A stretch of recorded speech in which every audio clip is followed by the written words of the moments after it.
Development Summit being held under the broad theme Redefining a Common Future, Safe and Secure Environment for All. This edition of the WSDS marks 20 years of the platform, and it's a matter of great pride for us at TERI that you all are able to join us for this important milestone edition. We will now begin the mega climate change plenary on climate finance, mobilizing finance for enhanced climate action. I would like to invite Mr. R.R. Rashmi, Distinguished Fellow TERI, for the welcome address. Thank you, Johi. I hope I'm clearly audible to everyone.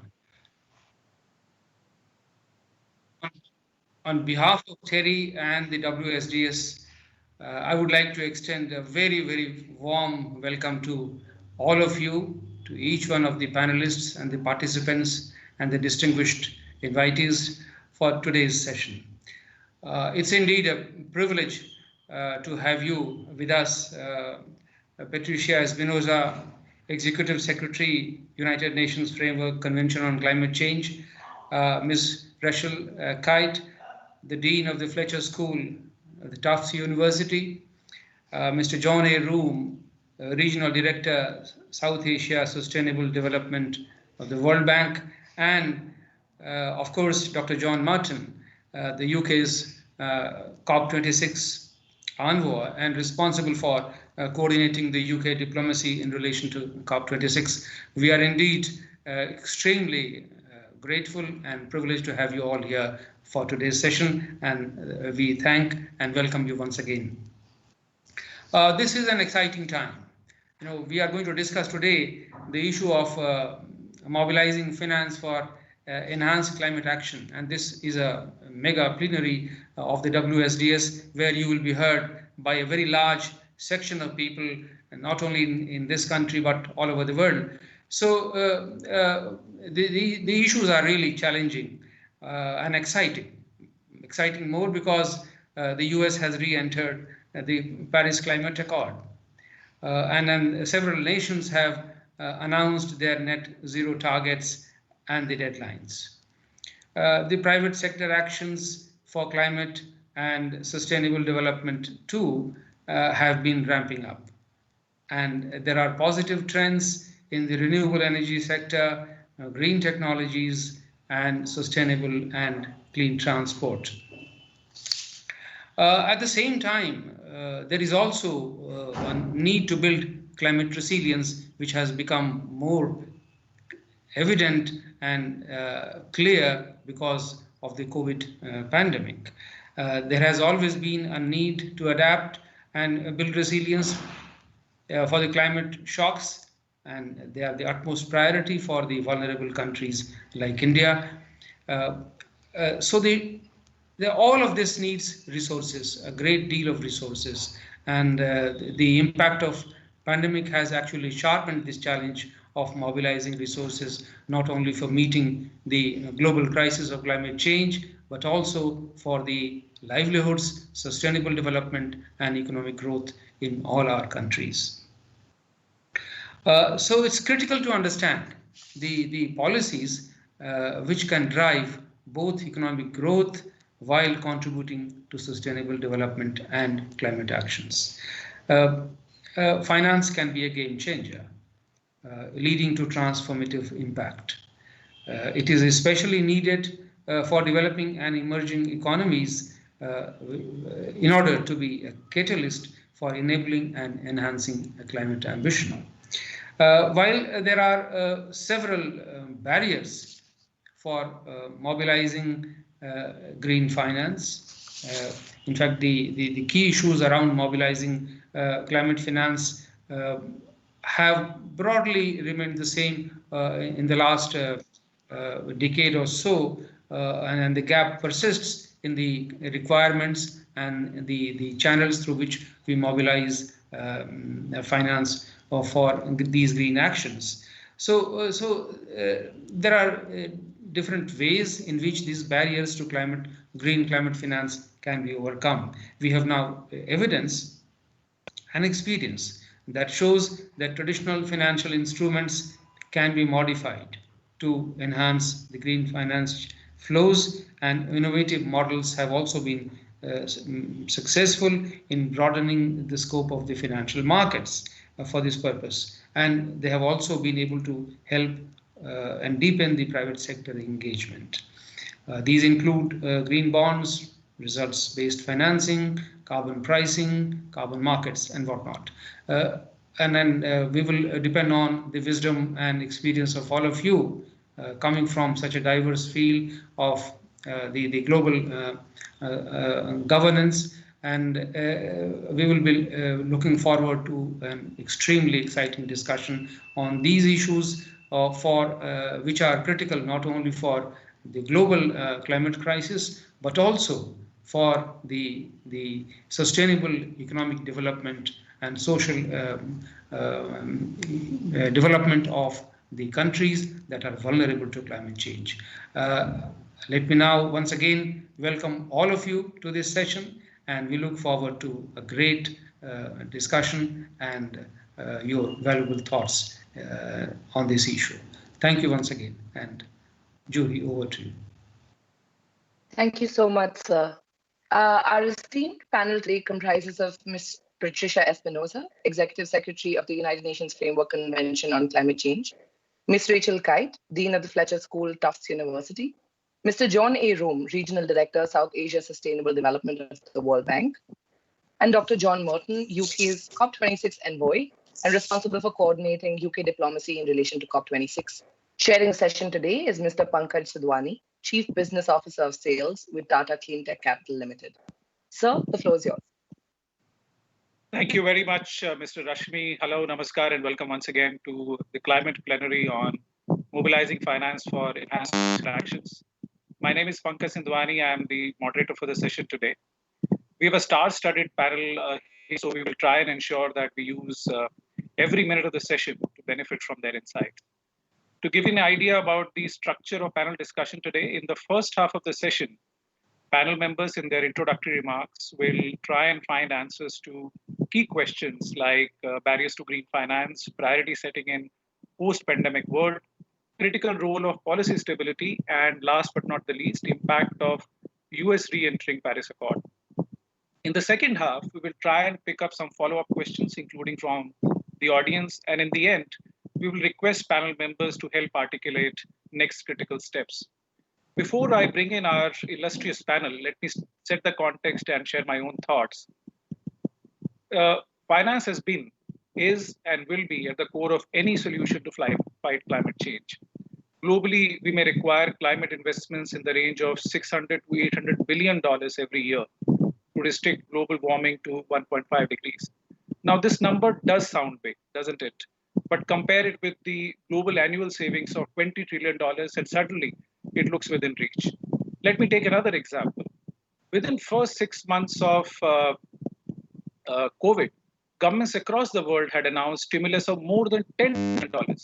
In countries like Germany, Japan, UK, and France, response in percentage GDP terms was as much as 10 times that of 2008 financial crisis.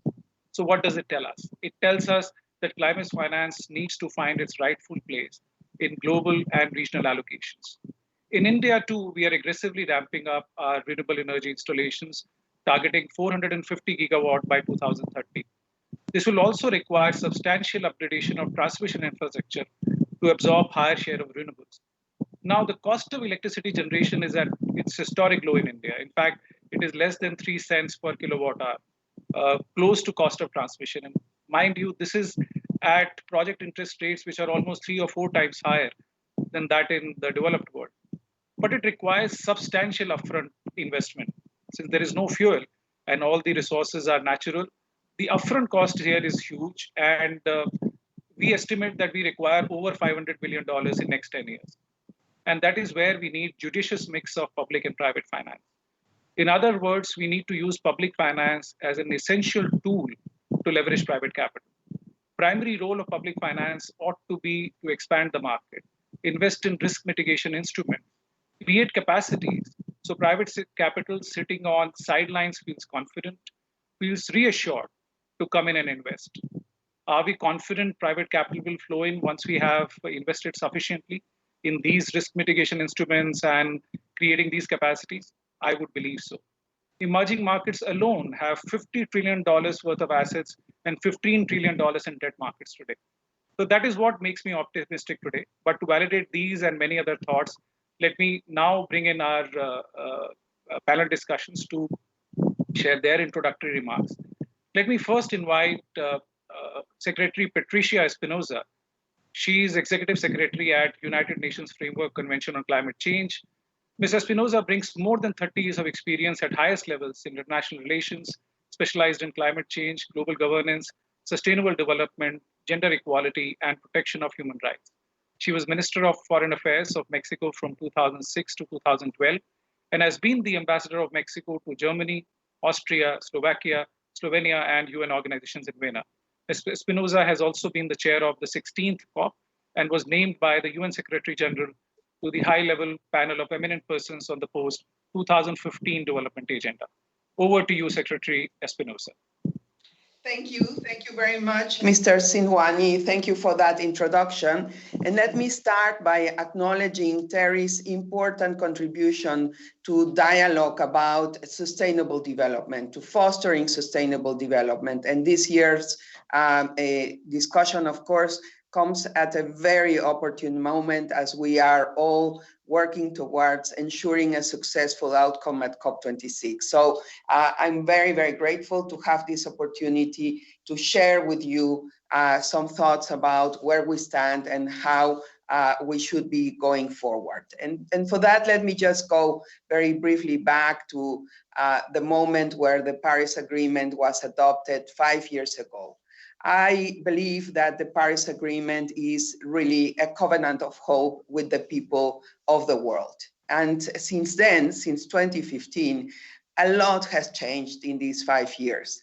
Multilateralism has been under attack when we have needed it most, and a global pandemic has completely changed our lives.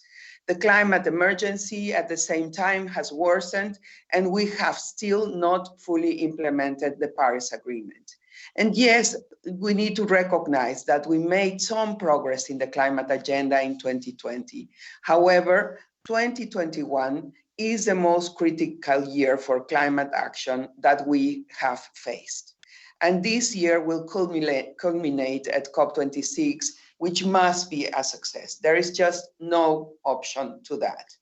And there, parties must fulfill the promises that they have made.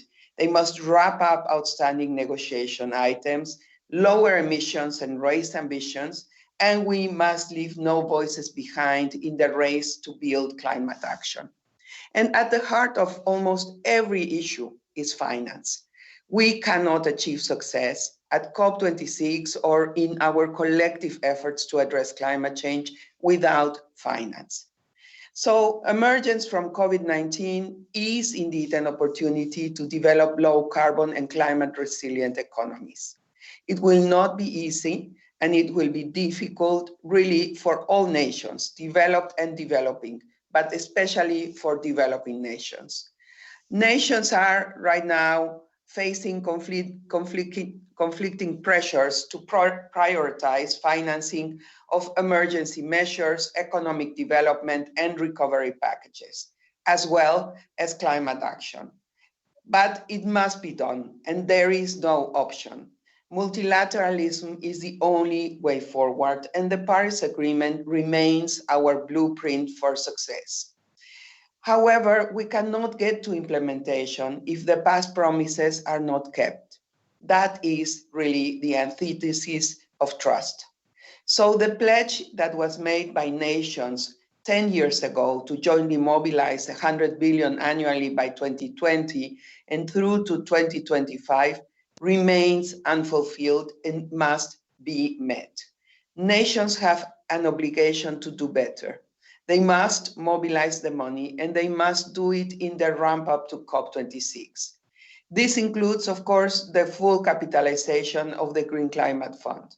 We also call upon development banks to align their portfolios fully with the Paris Agreement and the Sustainable Development Goals by 2024.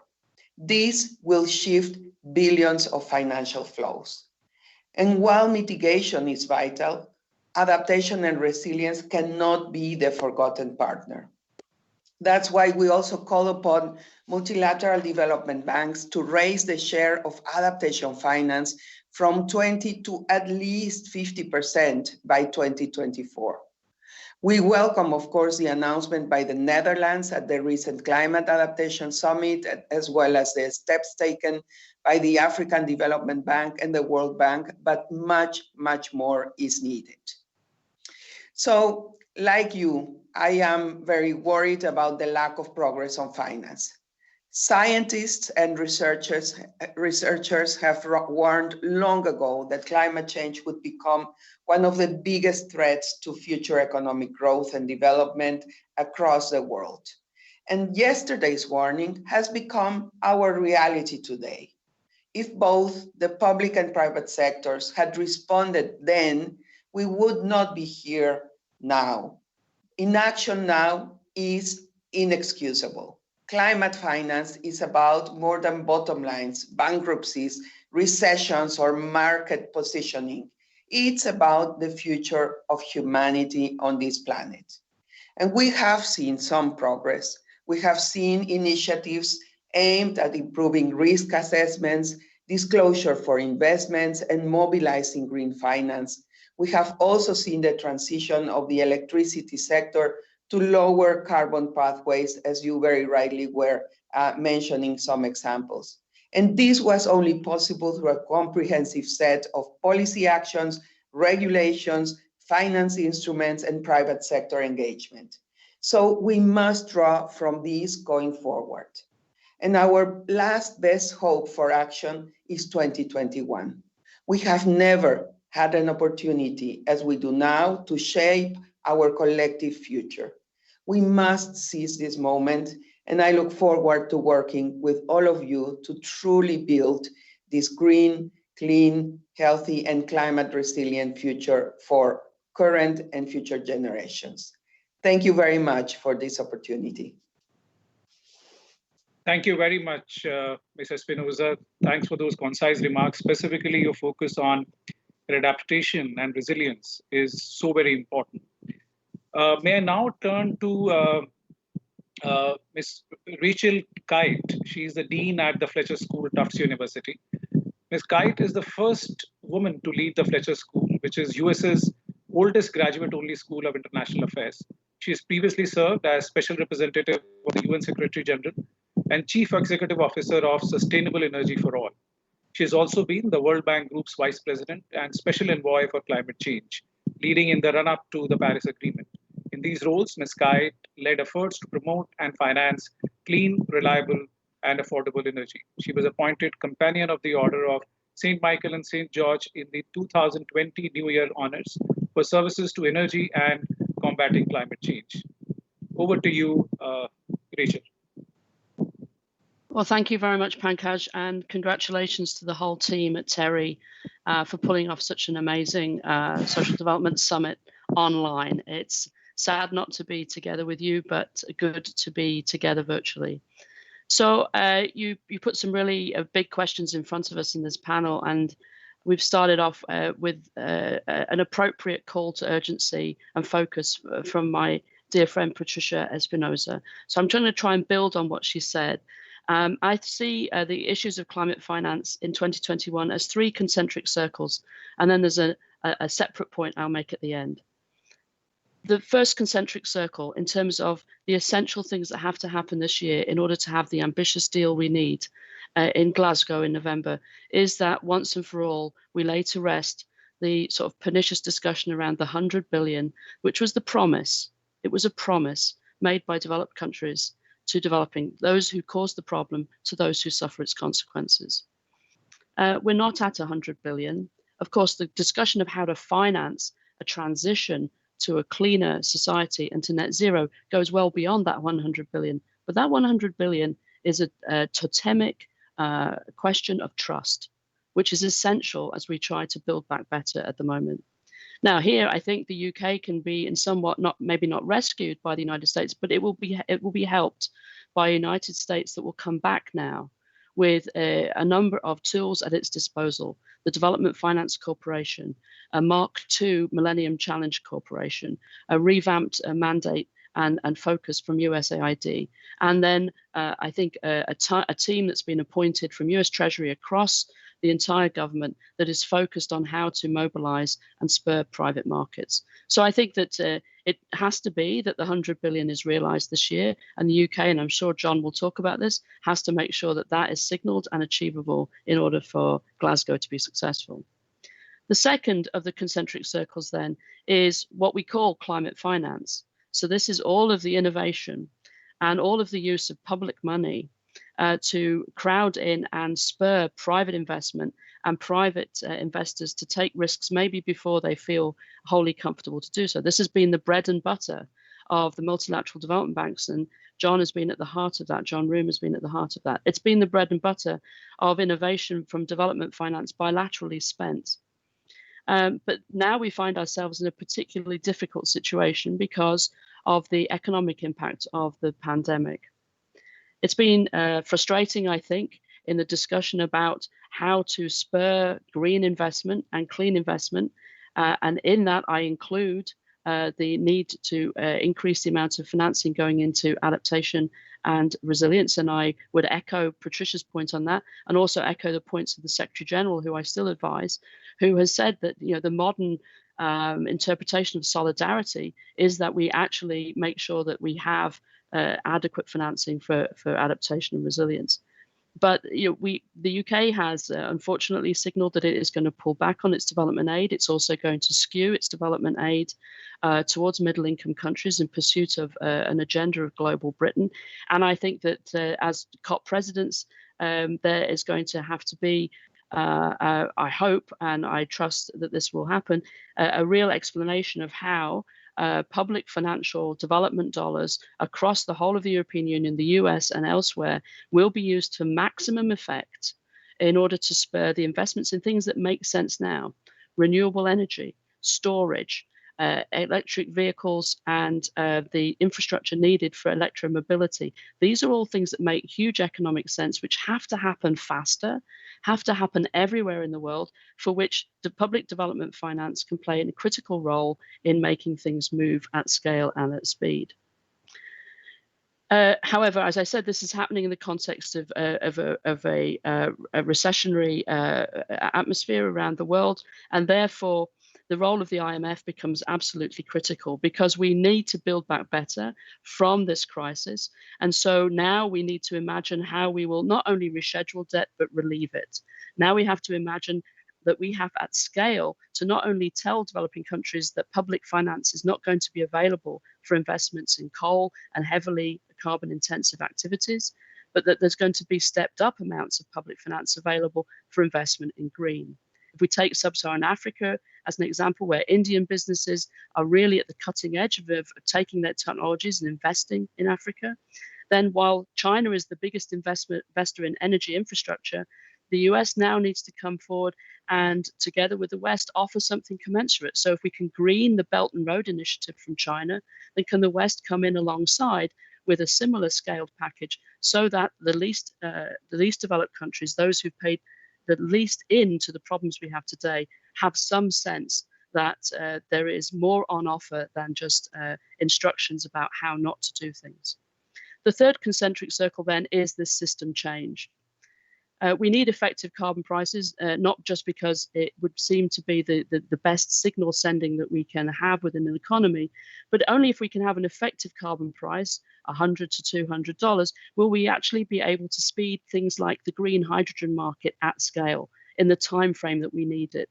And so there needs to be the system reset, and I'm looking to the UK leadership of the G7 to really start looking at those issues, which are not well negotiated in the COP. And that would also include things like carbon border adjustment measures. So the G7 agenda for the UK is as full of climate finance as the COP26 presidency agenda. The final point I want to make is that there's a lot that emerging markets, middle-income countries and low-income countries can do themselves. And we have, under the Paris Agreement, it was very clear that countries needed to have effective mechanisms for direct financing to absorb any green financing that's coming from the Green Climate Fund and elsewhere. National development banks, national green banks. These are all tools that we see being extremely effective. And so more help to countries to establish the right infrastructure they need in order to be able to manage green finance, I think is important. But I would also say that the development finance industry has to hit its own reset button. It's very difficult for emerging markets and low-income countries to set up mechanisms which can receive this kind of financing and then still have to endure the kind of detailed bureaucratic and I think overly bureaucratic approaches that development aid is often dispersed through. So I think there are lots of things that countries can do for themselves, lots of opportunities. The development finance architecture is not fit for purpose for the kinds of monies that need to be moved and absorbed in the current decade. Lots to do in order to remove barriers so that the new innovation can move forward, and then a critical political agenda around the 100 billion, and that has to be done really in the next 6 months. 2021, it's a big year. Thank you. Thank you, Rachel. I particularly liked your comments on, and you set the expectations right from COP26. You talked about the role of carbon markets. You also talked about how development financial institutions need to reset themselves. So we'll come back to you for follow-up questions. In the meanwhile, let me now invite Mr. John Murton. John is UK's COP26 envoy, and in that capacity, he's responsible for coordinating UK diplomacy in relation to COP26. Dr. Murton has been Her Majesty's ambassador to Democratic Republic of the Congo and Madagascar and has served as the UK's High Commissioner to Mauritius. Dr. Murton has previously served at the UK's Foreign Ministry in London, in Japan, and at the NATO headquarters. He was the head of the Foreign Ministry department dealing with the UK's relations with East and Southeast Asia and Australasia. He also has been has considerable professional experience in East and Southern. Over to you, Dr. Murton.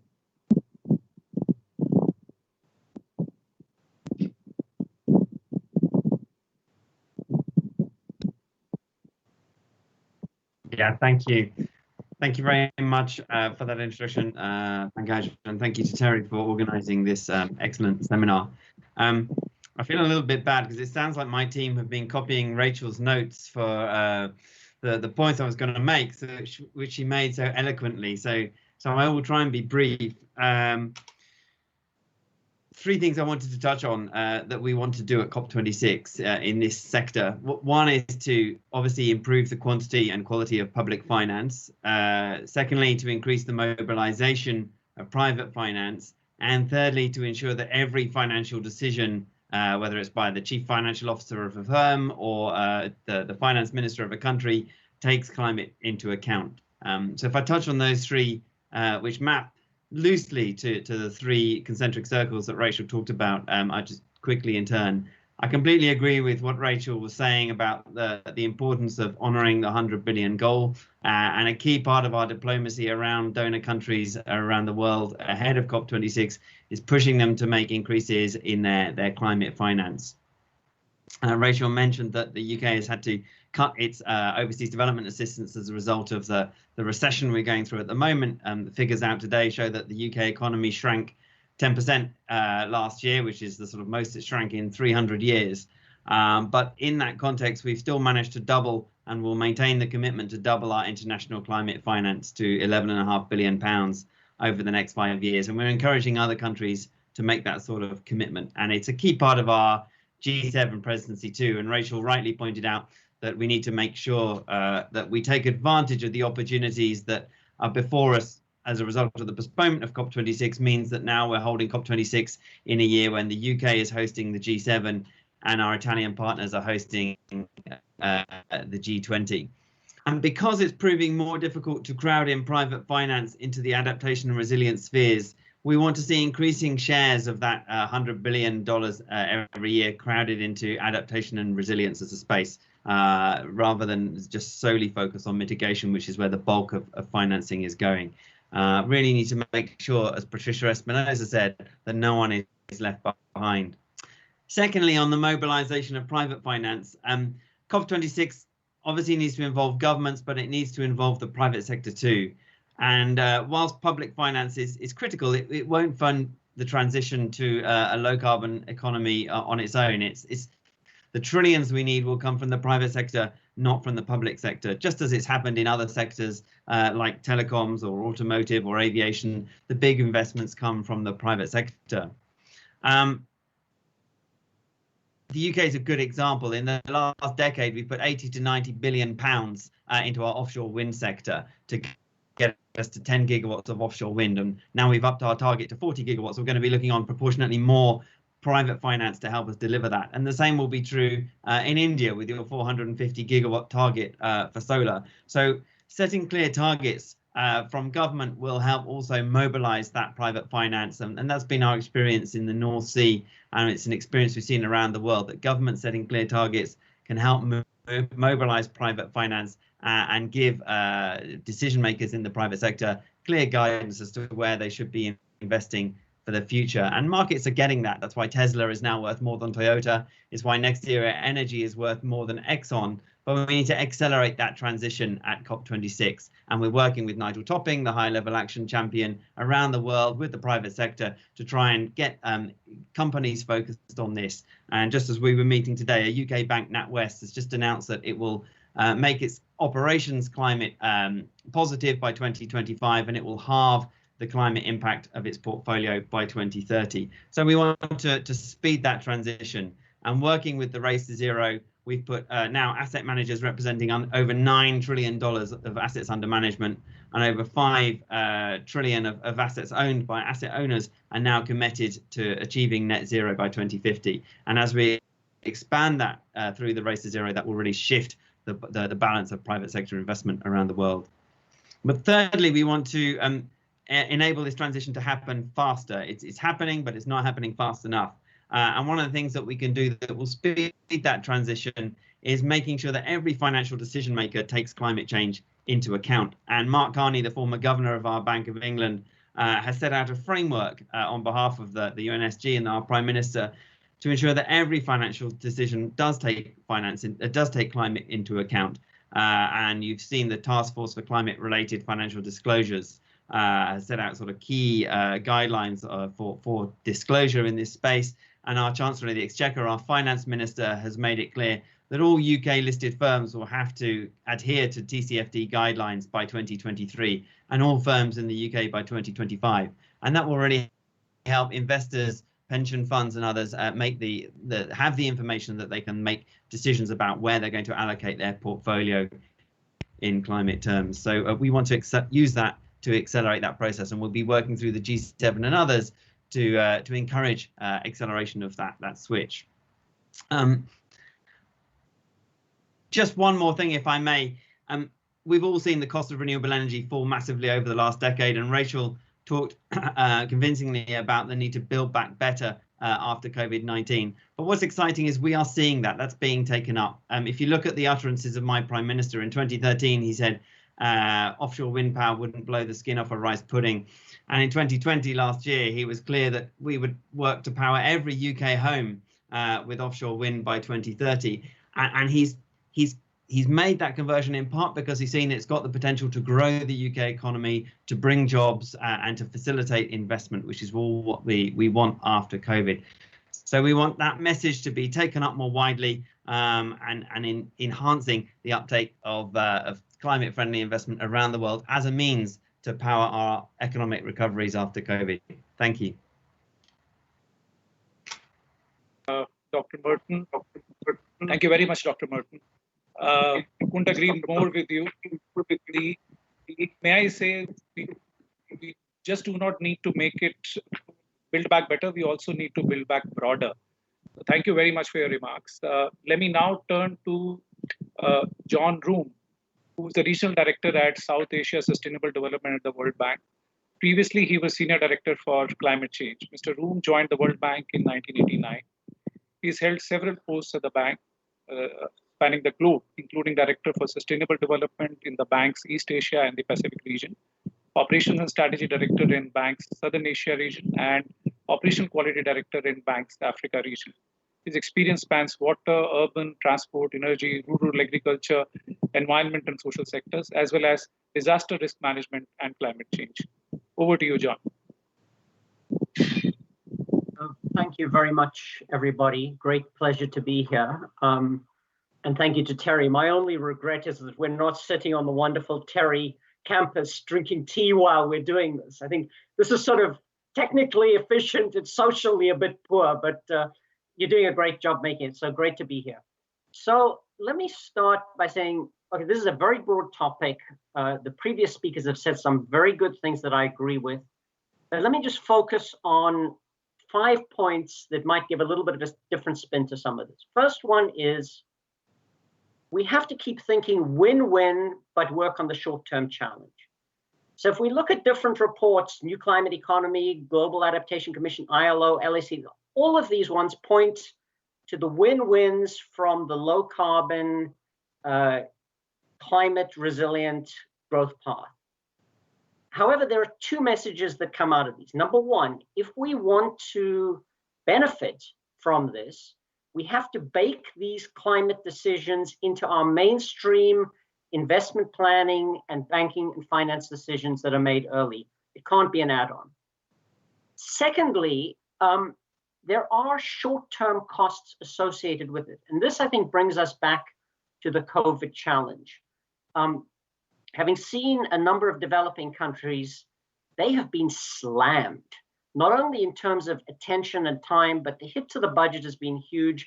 There's a lot of pressure on public finance. While some countries have come back with green recovery packages, we're not there across the board yet. We need to keep pushing. We need to focus on some short-term wins in terms of jobs and leverage. Rachel mentioned the debt issue. I think we have to be realistic about the pressure that a lot of countries are under and how they get through the short-term financing challenge. Secondly, I want to be a little bit provocative in terms of how we think about climate finance. In one sense,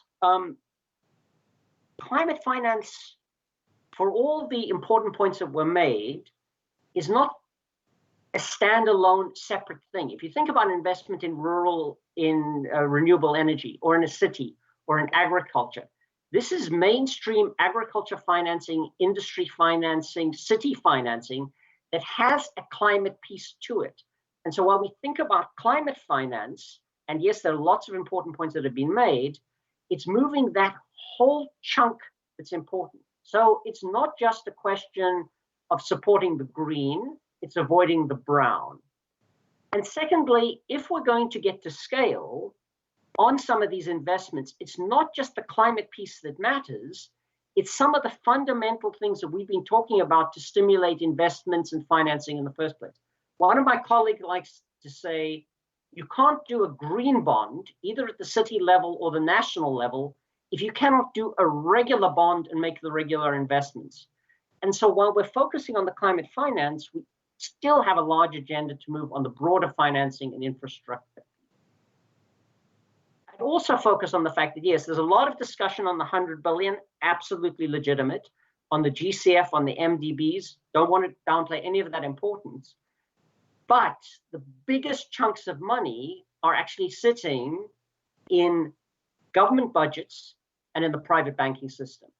So systematically, not just in an individual project by project basis, ensuring that government policies, fiscal policies, public expenditure reviews, risk reviews are all driving in this direction systematically is a huge opportunity. And secondly, the work that Makani has done to move the overall private banking system, disclosure, regulations, etc., is absolutely essential to do this.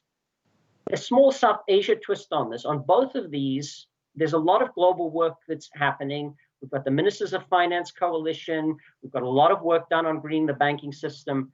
In many cases, there are opportunities for South Asia not only to contribute this. India's done some very good work on fiscal transfers for air pollution and forests, but they can do even more on this cross-government attention to climate finance, climate issues in their finance, and greening the banking sector.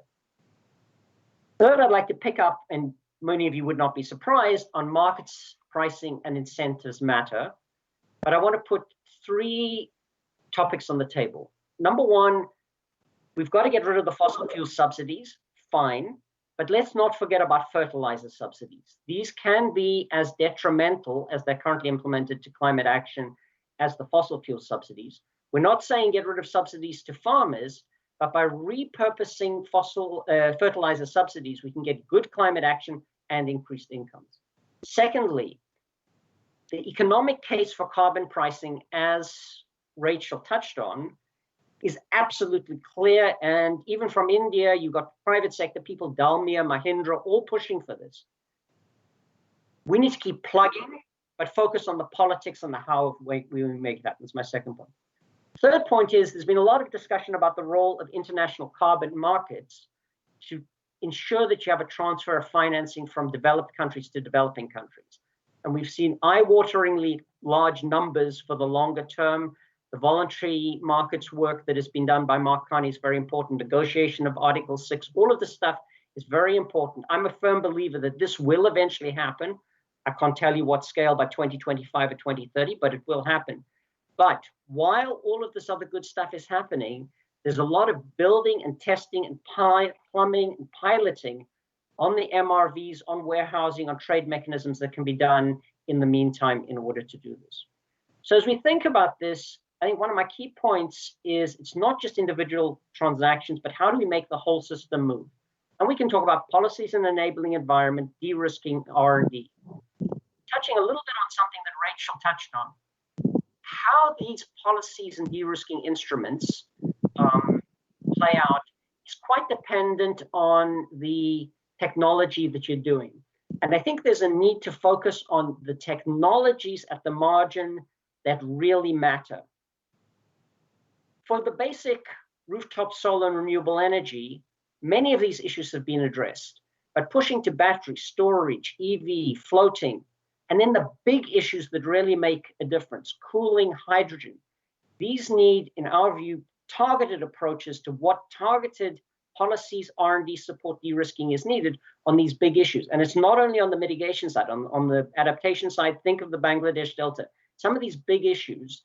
And so it's not just a question of how much financing we have, but what it's used for. And from the World Bank's perspective, yes, we're committed to 35% climate co-benefits, 50% in adaptation. But to me, that's just the start. That's just looking at the inputs, how we use that money so that we can be as impactful as possible. One final comment. There was a question about the impact of the US. And I'm sure Patricia knows this much better and is much more equipped to talk about it than I am. But from where I'm sitting, I see a leadership triangle emerging to drive this agenda forward, comprising now the US joining China and the EU.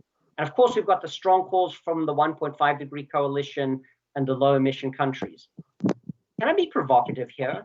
Is there an opportunity, and what would it take to turn that triangle into a rectangle and having India step up to join? India's got the strong track record on renewable energy, early warning systems, EESL on energy efficiency, rural roads, International Solar Alliance. Wouldn't it be great if that triangle could turn into a rectangle in order to move forward? Let me leave it at that. Thank you very much, John. This was really insightful.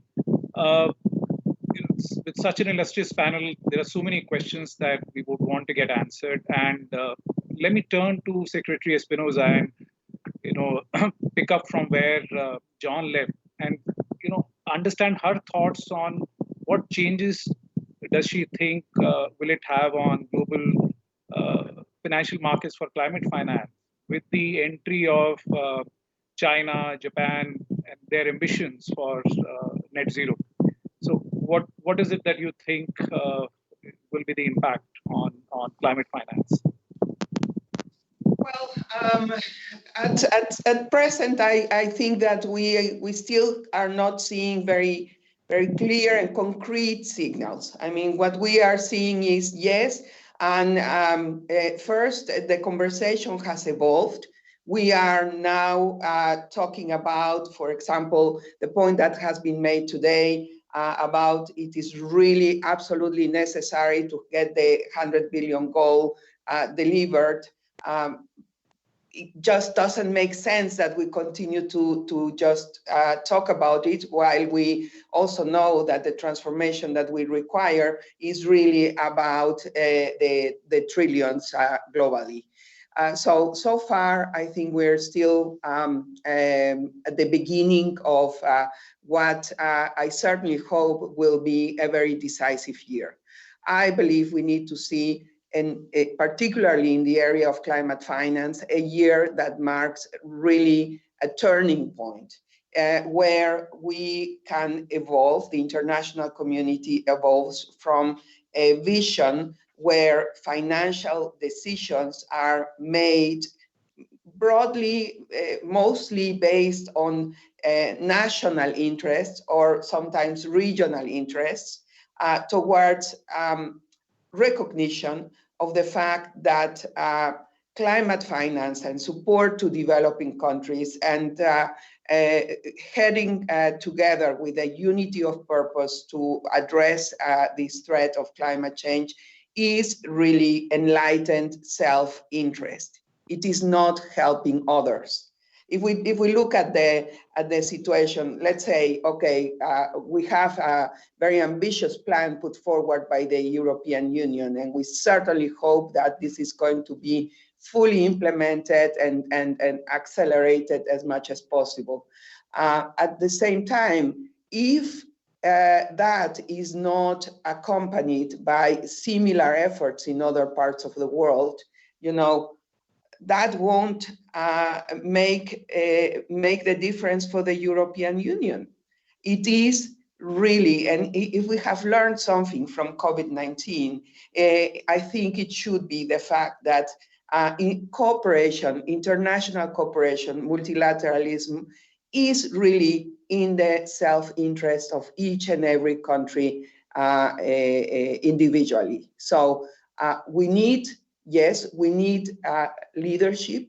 We need some countries to come forward and to lead the way, because it is very difficult to just, decision-making is not emerging collectively from almost 200 countries in the international community. Yes, so we need that leadership, but we need to have a leadership that not only is focused on the specific numbers for one specific purpose, but that is really based on this transformational approach to where we need to go next. If we continue to make decisions as we have made in the past, we will not be able to overcome this vicious circle. And a lot of resources that are invested actually will not have the impact that is required. If I may now turn to Rachel, and you very passionately talked about the importance of finance towards adaptation and resilience.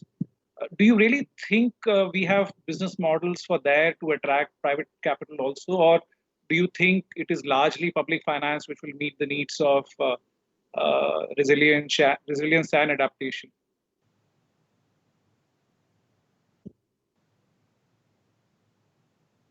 Thank you. Great question. Well, I think it goes to the heart of what I think all of us have been saying, which is that we're shifting from a world where there is a financial system and there's a global economy, and then there's this sort of green insurgency, to a moment where we have an opportunity to reset the rules of the global economy and our aspirations for that, so as with green running all the way through it, because it's going to be essential for our resilience as humanity and for the planet going forward. So if you talk to the UN, we have 3 planetary crises: pollution and waste, climate, and our invasion of nature. So we're running out of time, right? We're already on borrowed time in many respects. So we're at a pivot point. So the investment in adaptation and resilience is really about the ability of you to take care of the natural resources and your people over time,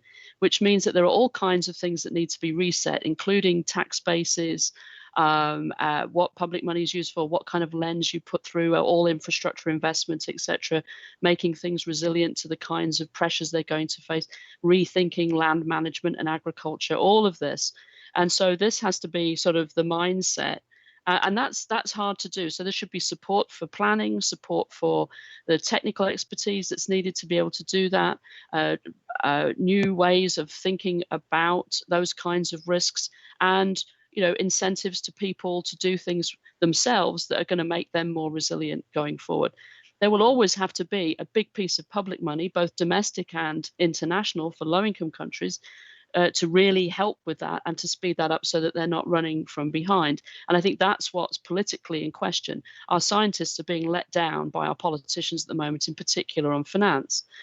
And I think that, as John said, there's more than 90 countries that have gone to the IMF for help at the moment. This is a broader and deeper economic crisis than we have seen in modern economic history. So hopefully, they're now, with the advent of the Biden administration, there can be an agreement on giving the IMF the resources that it needs, the special drawing rights this year, so that it can play its role. But aside from that, we actually have to relieve countries of the burden of debt that they're under. But this is not a debt crisis. This is actually a liquidity crisis. These countries need liquidity. And there's a fear in the West that if the West comes in and does a big deal, that all of the resources are then going to be used to pay off China's debt, what countries owe China. I think this is misguided. This is a liquidity crisis. If we're concerned about that, we can put special liquidity mechanisms in place, dealing with vaccines and global vaccine access, dealing with green infrastructure, etc. And my final point is that I completely agree with John that it is not, that we have green over here and we have everything else over here. So we have to think. So my question to him and to all of the multilateral development banks, I think probably with the exception of the European Investment Bank, is why is it okay then for multilateral development banks to say that they are going to be spending 35% or investing 35% of their programs on sort of smart climate, and green infrastructure and resilience? Why is a multilateral development bank doing anything in 2021 and for the rest of the decade that isn't climate sensitive? Thank you very much. We are really hard pressed for time, so I'll request Dr. Murton and John to just tell us what is that one most critical intervention that they would like to make to help us mobilize much greater climate finance vis-a-vis where we are today. Very quickly, we're really hard pressed on time, so I would request you to be as brief as possible. Many thanks.